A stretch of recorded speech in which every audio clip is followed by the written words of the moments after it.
Hi guys, welcome to the channel Idly, Vada, Sambar. So channel ku neenga pudusu ipodan first time enoda video paakringena marakama subscribe panni and bell icon adichirunga. And this is my Instagram ID, follow பண்ணுங்க. மிச்ச social media links எல்லாமே description ல இருக்கு, போய் check out பண்ணுங்க.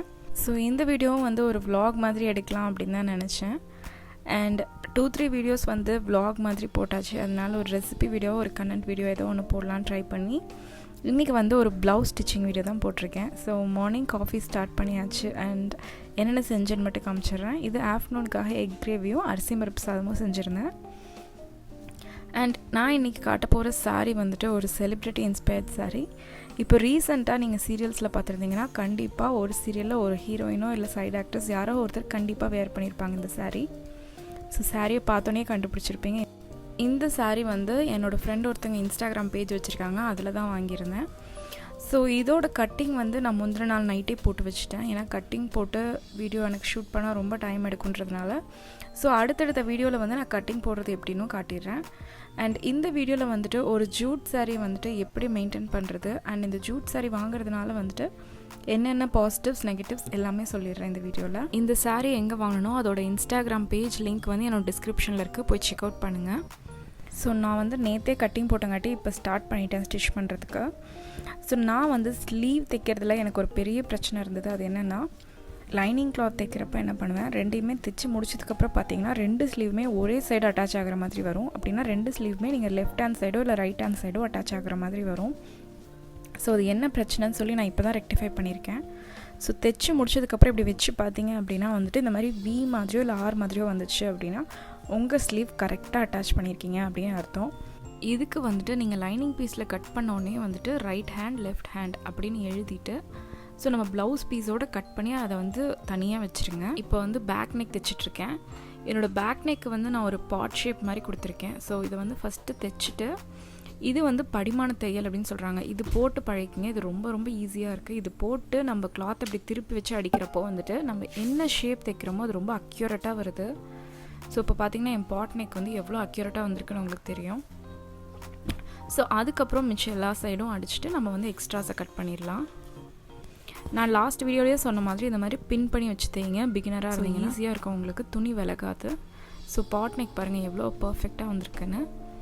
அதே மாதிரி இப்போ நம்ம ஃப்ரண்ட் நெக்கும் தைச்சிக்கலாம். ஸோ இந்த ஜூட் சாரியை பற்றி சொல்லணுன்னா இந்த சாரீ வந்து கொஞ்சம் டெலிகேட்டான சாரீ தான். நார்மலாக சாரியில் இருக்கிற மாதிரி நூல் வந்து ரொம்ப நெருக்கமாக இல்லாமல் கொஞ்சம் விலகி இருக்கும். ஸோ அது வந்து இதுதான் அவங்களோட பேட்டர்னாக வச்சு ஜூட் சாரீ செய்கிறாங்க. இந்த மாதிரி இருக்கிறது வந்து ஜூட் சாரிக்கு ஒரு பெரிய டிஸ்அட்வான்டேஜ் தான். மெட்டீரியல் வந்து ரொம்ப நல்லாயிருக்கும், கட்டி இருக்கிறதுக்கு குழுன்னு இருக்கும், எந்த வயசுக்காரங்களும் கட்டுற மாதிரி டிசைன்ஸ் அண்ட் கலர்ஸ் இருக்குது. ஆனால் சாரீ வந்துட்டு இந்த மாதிரி ரொம்ப டெலிகேட்டாக இருக்கங்காட்டி நம்ம எல்லா இடத்துக்கும் கட்டிட்டு போக முடியாது. இது வந்து ஜூட் சாரியோட ஒரு பெரிய நெகட்டிவ். இப்போ பார்த்தீங்கன்னா ப்ளவுஸில் ஃப்ரண்ட் அண்ட் பேக் நெக்கு ஃபுல்லாகவே அடிச்சாச்சு லைனிங். இப்போது வந்து அந்த பிரின்சஸ் கட்கான ஃப்ரண்ட் செகண்ட் பீஸை கட் பண்ணிக்கலாம். சிலர் வந்து லைனிங் கட் பண்ணுறப்பயே வந்துட்டு இதையும் கட் பண்ணி தனியாக தான் ஸ்டிச் பண்ணுவாங்க. பட் எனக்கு இது ரொம்ப கம்ஃபர்டபுளாக இருக்குன்றதுனால நான் இந்த மாதிரி ஃபாலோ பண்ணிகிட்ருக்கேன். ஒரு சைடு நீங்கள் கரெக்டாக வரைஞ்சிட்டிங்கன்னா போதும். அதை நல்லா திக்காக வரைஞ்சி திருப்பி போட்டு அதில் இன்னொரு சைடில் ப்ரெஸ் பண்ணிங்க அப்படின்னா அதோட அச்சு விழுந்துடும். அதை வச்சே நம்ம கைட்லைனாக வச்சு கட் பண்ணிக்கலாம். இன்கேஸ் நீங்கள் 2 சைடும் வந்துட்டு இது வரைக்கும் ட்ரா பண்ணி கட் பண்ணிகிட்ருக்கீங்கன்னா உங்களுக்கு கொஞ்சமாவது டிஃப்ரென்ஸ் வரும். ஸோ அதுக்கு பதிலாக இந்த மாதிரி ஃபாலோ பண்ணி பாருங்கள், ரொம்ப ஈஸியாக இருக்கும். இந்த சாரீ கூடயே வந்து ரன்னிங் ப்ளவுஸ் தான் இது. இந்த ப்ளவுஸ் டிசைன் பார்த்தீங்கன்னா வந்துட்டு சேம் கலர் கான்ட்ராஸ்டில் வந்துட்டு வேறு புட்டா டிசைன்ஸ் வச்சு கொடுத்துருக்காங்க, ரொம்ப அழகாக இருக்குது. அண்ட் லைனிங் கிளாத் வச்சு தைக்கிறதுக்கும் ரொம்ப ஈஸியாக இருக்குது, ஸ்லிப்பரியாக இல்லாமல். நான் ஃபஸ்ட்டு தைக்க ஆரம்பிக்கிறப்ப எனக்கு இது கூட பிரச்சனையாக இருந்தது. கட் பண்ணதுக்கப்புறமா அந்த பீஸை வந்து நம்ம மாற்றி வச்சு தைச்சிருவோம். அதனால் லெஃப்ட் பீஸ் ரைட் பீஸ்னால் அதில் கூட எழுதி வச்சுக்கோங்க. நீங்கள் பிகினராக இருந்தால் மட்டும் எழுதிக்கங்க. தைக்கிறதுக்கு முன்னாடி வந்துட்டு அந்த பாயிண்டில் நீங்கள் பின் பண்ணி வச்சுட்டு அதுக்கப்புறமா தைக்க ஆரம்பிங்க. ஸோ துணி வந்துட்டு விலகாமல் கரெக்டாக இருக்கும். இப்படி வச்சுட்டு கரெக்டாக வச்சுக்கோங்க. இப்போ வந்து ஃப்ளிப் பண்ணி போட்டு அந்த இடத்துல பின் பண்ணிவிட்டு இப்போ தைக்க ஆரம்பிச்சிங்க அப்படின்னா கரெக்டாக ஆரம்பிச்சதுலேருந்து முடிக்கிற வரைக்கும் துணி வந்து விலகாமல் அதே ஷேப்பில் வரும். இல்லைன்னா துணி கொஞ்சமாவது விலகிரும். ஸோ இந்த டிப்ஸ் எல்லாமே பிகினருக்கு தான். ஆல்ரெடி தைக்க தெரியும், நல்லா தைக்கிறவங்களுக்கு இதெல்லாம் தேவையில்லை, அவங்க அப்படியே சர்றன்னு ஈஸியாக தைச்சிடலாம்.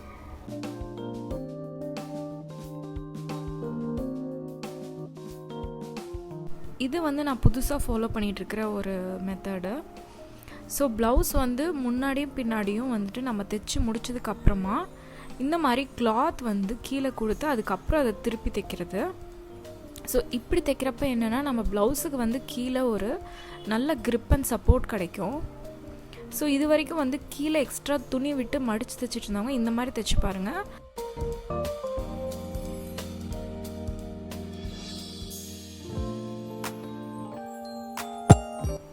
நம்ம இப்போ இப்படி தைக்கிறதுனால என்ன யூஸ் அப்படின்னு பார்த்தீங்கன்னா வந்துட்டு ப்ளவுஸ் வந்து நம்மளோட பேஸ் லேயர், அது இல்லாமல் இப்போ வச்சுருக்கோம்ல இந்த கிளாத் வந்து நம்ம 2ஆக மடித்து தைக்க போகிறோம். ஸோ இது வந்து நமக்கு ஒரு பெல்ட் மாதிரி ஆக்ட் ஆகும்.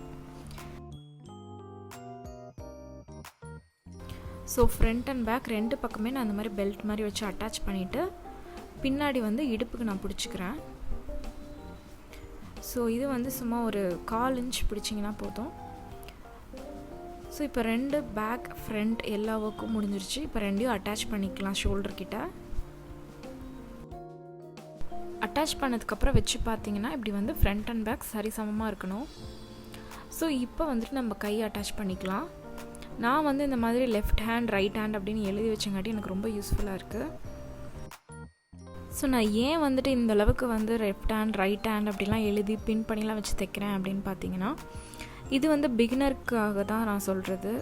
இப்போ வந்து நீங்கள் ப்ளவுஸ் தைக்கிறீங்க அப்படின்னா எல்லா ப்ளவுஸும் பர்ஃபெக்டாக வரும் அப்படின்னு கிடையாது.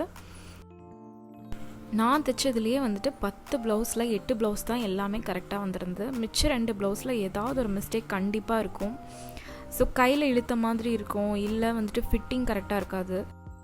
தைக்க பழகிறப்போ இந்த மாதிரி மிஸ்டேக்ஸ் வரதெல்லாம் ரொம்ப நார்மல் தான். இதெல்லாம் வந்துட்டு ஒரு ரொம்ப பெரிய ப்ராப்ளமாக எடுத்துகிட்டு தைக்காமல் விட்டுறாதீங்க. ஸோ நானே வந்துட்டு ஆரம்பத்தில் அப்படி தான் பண்ணுவேன். ஸோ ஒரு 4 ப்ளவுஸ் தைச்சிட்டு அதில் வந்துட்டு ஒரு ப்ளவுஸ் சரியாக வரல அப்படின்னா வந்துட்டு ரொம்ப அப்செட் ஆகி அடுத்த 2 நாளைக்கு ப்ளவுஸே தைக்காமல் 2 நாளைக்குன்ட்டுல ஒரு 1 வீக்லேருந்து 10 டேஸ் வரைக்கும் மிஷின் பக்கமே போகாமல் இருப்பேன். ஸோ அந்த மாதிரி தப்பு நீங்களும் பண்ணாதீங்க. இப்போ வந்து ஒரு ப்ளவுஸில் ஒரு தப்பு பண்ணிட்டீங்க அப்படின்னா வந்துட்டு நெக்ஸ்ட் ப்ளவுஸில் அந்த தப்பு பண்ணக்கூடாது அப்படின்னு சொல்லிட்டு எத்தனை தப்பு பண்ணுறீங்களோ அடுத்தடுத்த ப்ளவுஸில் அதை பண்ணக்கூடாது அப்படின்னு சொல்லி நீங்கள் தைக்க ஆரம்பிச்சிங்கன்னா எப்படி ஒரு 20 ப்ளவுஸ் 25 ப்ளவுஸ் தைக்கிறப்ப நீங்களே ஒரு ப்ளவுஸ் வந்து எவ்வளோ பர்ஃபெக்டாக எவ்வளோ ஷேப்பாக நமக்கு தைக்கணுமோ அப்படி தைச்சி முடிச்சிருப்பீங்க. ஸோ இதே மாதிரி நீங்கள் ஒரு தப்பு 2 தப்புக்கெலாம் நின்று போகாமல் கீப்பான ஒரு ஒர்க் பண்ணிகிட்டு இருந்தீங்கன்னா அந்த ஒர்க்கை வந்து டே பை டே நீங்கள் பர்ஃபெக்டாக செய்ய முடியும். ஸோ இப்போ நான் என்ன பண்ணியிருக்கேன்னு பார்த்தீங்கன்னா பேக் நெக்கை வந்துட்டு பேக் சைடு ஹூக் வைக்கலாங்கிறதுக்காக 2ஆக கட் பண்ணிவிட்டு லூப் பட்டியும் ஹூக் பட்டியும் வச்சிட்ருக்கேன். ஸோ அவ்வளோதான், நம்மளோட ப்ளவுஸ் வந்து ஆல்மோஸ்ட் முடிஞ்சிருச்சு. ஸோ இந்த பார்ட் நான் ஏன் இவ்வளோ மெதுவாக சொல்ல அப்படின்னா வந்துட்டு லூப் வைக்கிறதும் ஹூக் பட்டியும் தெரியும்னு நினைக்கிறேன். ஸோ இது வந்துட்டு நான் 5 ஹூக் வைக்கிற மாதிரி 5 V போட்டு இது மாதிரி செஞ்சுக்கிறேன். ஸோ இப்படி வைக்க வேண்டாம் அப்படின்னு நினைக்கிறவங்க வந்துட்டு நூலில் கூட வந்துட்டு லூப் வச்சுக்கலாம். ஸோ அவ்வளோதான் கைஸ், நம்ம ப்ளவுஸோட எல்லா ஒர்க்கும் முடிஞ்சிருச்சு. இந்த ப்ளவுஸ்லேயும் நான் ஒரு மேஜர் மிஸ்டேக் பண்ணி அதை கரெக்ட் பண்ணேன். அந்த மிஸ்டேக் என்னன்னு கண்டுபிடிச்சவங்க வந்துட்டு கமெண்ட் செக்ஷனில் கமெண்ட் பண்ணுங்கள். ஓகே, ஸோ எல்லா ஸ்டிச்சிங்கும் முடிஞ்சிருச்சு. இப்போ வந்து நம்ம அளவு ப்ளவுஸை எடுத்து அதுக்கேற்ற மாதிரி ஃபிட்டிங்காக டக் அடிச்சுக்கணும். ஸோ ஃபைனலாக ப்ளவுஸ் எப்படி இருந்ததுன்னா இப்படி தான் வந்திருந்தது. எந்த ஒரு சுருக்கமோ எங்கே ஒரு ஷ்ரிங்கோ இழுத்த மாதிரி இல்லாமல் ஸோ பர்ஃபெக்டாக வந்திருந்தது.